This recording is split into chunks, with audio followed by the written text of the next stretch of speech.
Hi, my name is Laurel James, and I'll be doing the I Have a Dream speech by Dr. Martin Luther King Jr. This speech is considered great because it is the beginning of the true freedom for the black people in the United States. His audience was anybody who was willing to listen, anyone that thought that people should actually be equal. Blacks, whites, women. There was no reason for segregation. There was no reason for blacks to sit on one end of the bus and whites on the other. Why blacks had to have their own water fountain, their own bathrooms. I mean, did they have cooties? I mean, are we all in elementary school? No one now, I don't know any different. But I don't look at people differently because of the color of their skin. His audience, I mean, anybody who would listen to him, anybody who cared about the horrible things that the blacks have gone through, the perjuries, the slavery, everything that they've had to go through since they came over here, just for this chance at freedom. All they wanted was freedom. That's all anybody wants is freedom.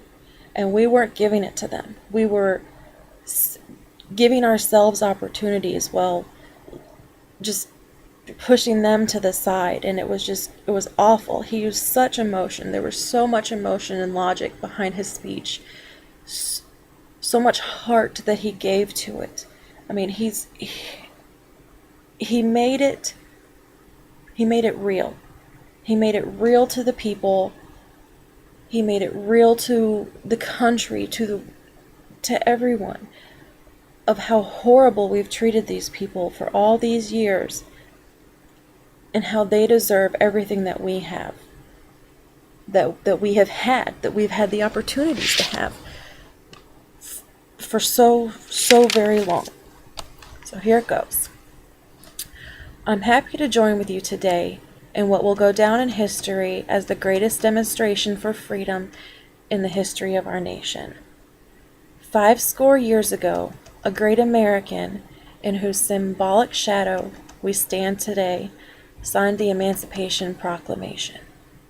But 100 years later, the Negro still is not free. There are those who are asking the devotees of civil rights, when will you be satisfied? We will never be satisfied as long as the Negro is the victim of unspeakable horrors of police brutality. And so even though we face the difficulties of today and tomorrow, I still have a dream. It is a dream deeply rooted in the American dream.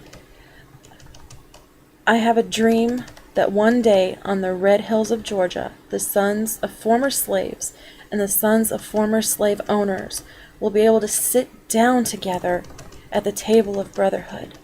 And this will be the day. This will be the day when all of God's children will be able to sing with new meaning.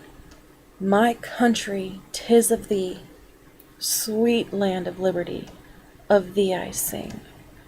Land where my fathers died, land of the pilgrim's pride, from every mountain side, let freedom ring. And when this happens, when we allow freedom ring, when we let it ring from every village and every hamlet, from every state and every city, we will be able to speed up that day when all of God's children, black men and white men, Jews and Gentiles, Protestants and Catholics, will be able to join hands and sing in the words of the old Negro spiritual, free at last, free at last. Thank God Almighty, we are free at last.